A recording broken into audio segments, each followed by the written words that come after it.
My name is Cheryl, and I have a story to share. It all began when I was about 6 or 7 years old, when my parents split up. My dad, Harold, couldn't handle things anymore.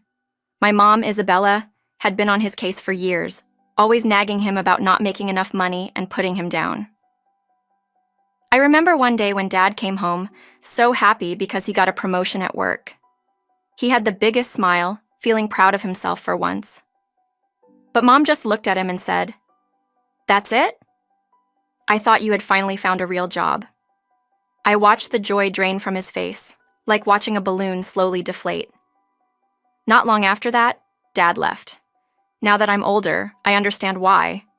But back then, it felt like my whole world was crumbling. Mom saw his leaving as an opportunity. She quickly figured out how to use the poor single mother story to her advantage. She'd go to work and act all sad in front of her boss. "I'm so sorry I'm late again, Mr. Frank," she'd say, wiping fake tears. Cheryl was sick, and I had no one to help. Mr. Frank would pat her hand and tell her not to worry, while I was perfectly fine at home, watching cartoons while Mom spent hours on her hair and makeup. Family gatherings were the worst. Mom would take center stage, dramatically telling everyone how Dad abandoned us and left us with nothing. I'd squirm in my seat, knowing it wasn't true, but I never dared to speak up. Even at that age, I knew better than to make Mom look bad in public. What nobody knew was that Dad was sending money every month. Child support, he called it. Whenever those checks came, Mom would wave them in my face. "Look at this, Cheryl. Your father thinks this tiny amount is enough to raise a child. Pathetic." I didn't know how much it was supposed to be, only that it made her angry. And when Mom was angry, my life got a lot harder. As I got older, I began to notice things. The way Mom would sometimes look at me, her eyes narrowing as if she saw something she didn't like. Later, I realized it was because I looked too much like Dad, and those memories weren't happy for her. But she kept me around because I was useful. The image of a struggling single mom with her brave little girl was too good to resist. It got her sympathy, special treatment, and even some government help. When I was about 10, everything changed again. Mom met Jack, rich, successful Jack. Suddenly, being a struggling single mom wasn't appealing anymore. She had a new role to play, the devoted wife of a successful businessman, and I didn't fit into that picture anymore. It started small. Mom would forget to wash my clothes, so I had nothing clean to wear to school. I'd show up in wrinkled, stained clothes, embarrassed as the other kids whispered and pointed. Then, there was the food situation. Mom would make fancy meals for her and Jack, filling the house with delicious smells, but when I came to the table, she'd say, "Oh, Cheryl, I'm sorry, I didn't make enough for 3. Why don't you make yourself a sandwich?" Things got worse when Mom announced she was pregnant. Jack was thrilled, and Mom made the most of it. "The doctor says I need lots of rest," she'd tell me lying on the couch. "Be a dear and tidy up the house, won't you?" I spent my afternoons cleaning while Mom took naps or chatted with friends on the phone. When Jack came home, she'd slowly get up, holding her barely there baby bump. "Oh, honey, I'm so tired," she'd say. "Growing a baby is hard work." Jack would rush over, worried, and I'd be ordered to bring my mother some water. One night, as I lay in bed listening to Mom and Jack excitedly talk about nursery designs, something inside me snapped.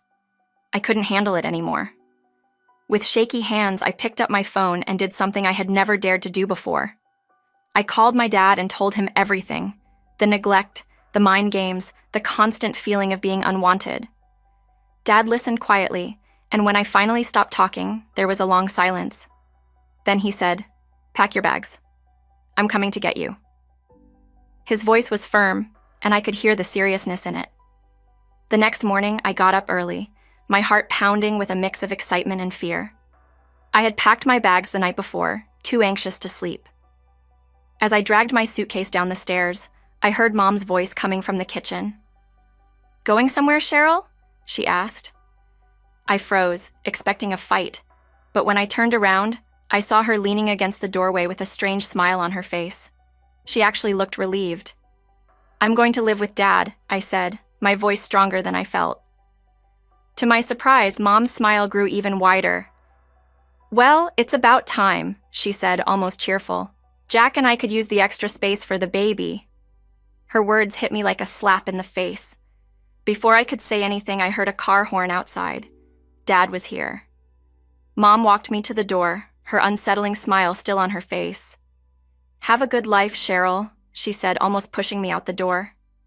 As I walked to Dad's car, I glanced back. Mom was standing in the doorway, actually happy, waving goodbye. It was the happiest I'd seen her in years, and it was because I was leaving. Dad's apartment was small, but it felt more like home than anywhere I had lived in a long time. We didn't stay there for long. Over the next few months, I watched in amazement as Dad's business took off. Within a year, we were looking at houses in the best neighborhoods in the city. The house we bought was incredible. 2 stories of modern design, with huge windows and a backyard that looked like something out of a magazine. My room was bigger than our entire old apartment. Dad worked long hours managing his now successful business, and I put my energy into turning our big house into a real home. I learned to cook, experimenting with different recipes until I could make fancy meals just like Mom used to for Jack. I kept the house spotless, managing everything so Dad could focus on work. For the first time in years, I felt like I had a purpose, and I was happy. Dad noticed too. He'd come home after a long day, smell the dinner cooking, and smile. "You've made this place wonderful, Cheryl," he'd say, and those words meant the world to me. Things were finally looking up, and I started to forget about the life I had left behind. But then, out of nowhere, Mom reached out. It was a short, cold email. "Your half-brother Brian was born," it said, followed by a picture of a baby wrapped in blue. No congratulations or well wishes, just a reminder that she had moved on without me. I stared at that email for a long time before finally deleting it. I didn't need her approval anymore. I had my own life now. As the years went by, Dad's business grew even more, and we moved again, this time to an even bigger house with a beautiful garden. I was in high school by then, doing well in my classes and even making a few friends. I kept busy with school, helping Dad, and taking care of the house. I had built a new life, one where I felt safe and loved. I thought I had left the past behind for good. But life has a funny way of throwing curveballs. Just when I thought I was free of Mom's influence, she showed up at my school. I was in the middle of history class when the office called me over the intercom. "Cheryl, please come to the office. Your mother is here to see you." My heart sank. I hadn't seen her in years, and now she was here, unannounced. I walked to the office, my stomach in knots, and there she was, sitting in one of the chairs, looking as polished as ever. "Cheryl," she said, standing up and smiling like we were old friends. I didn't say anything. I just stared at her, waiting for an explanation. "I thought it was time we talked," she continued, her voice overly sweet. "I miss you, sweetheart." I didn't know what to say. All the old anger and hurt came rushing back. "Why are you here, Mom?" I finally managed to ask, my voice trembling. She sighed, her smile faltering just a bit. "I want us to be a family again," she said. "Brian deserves to know his sister." I felt a mix of emotions, anger, sadness, confusion. Part of me wanted to yell at her, to tell her she had no right to come back into my life after everything she had done.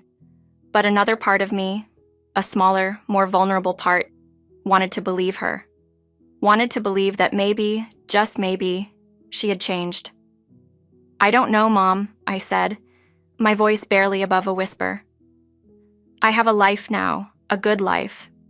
I don't think I need you in it." Her face hardened for just a moment before she forced a smile back on. "I understand," she said, her voice tight. "But think about it, okay? For Brian's sake." She handed me a piece of paper with her phone number on it and then left, just like that. I stood there, staring at the paper, feeling more lost than I had in years. That night, I told Dad about what had happened. He listened quietly, his face unreadable. When I was done, he sighed. "It's up to you, Cheryl," he said. "You don't owe her anything, but if you want to give her a chance, I'll support you." I nodded, but I still didn't know what to do. I ended up shoving the paper into the back of my desk drawer, trying to forget about it. Weeks went by, and I tried to put the encounter out of my mind, but it was like a splinter, always there, nagging at me. Finally, I decided to call her, not because I wanted to, but because I needed closure. I needed to know if she had really changed, or if she was still the same person who had pushed me out of her life without a second thought. We met at a small cafe in town.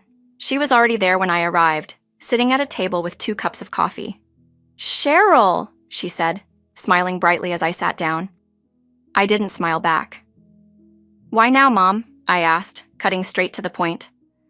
Her smile faltered and she looked down at her coffee. "I made mistakes," she said quietly. "I know that. But I want to make things right. For you, for Brian, for all of us." I wanted to believe her. I wanted to believe that she had finally realized what she had done and wanted to fix it. But there was a part of me that couldn't forget all the years of neglect, all the times she had made me feel worthless.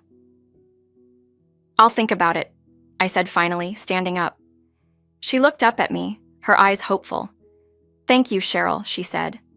I nodded and walked out, not sure how I felt. In the end, I decided to keep my distance.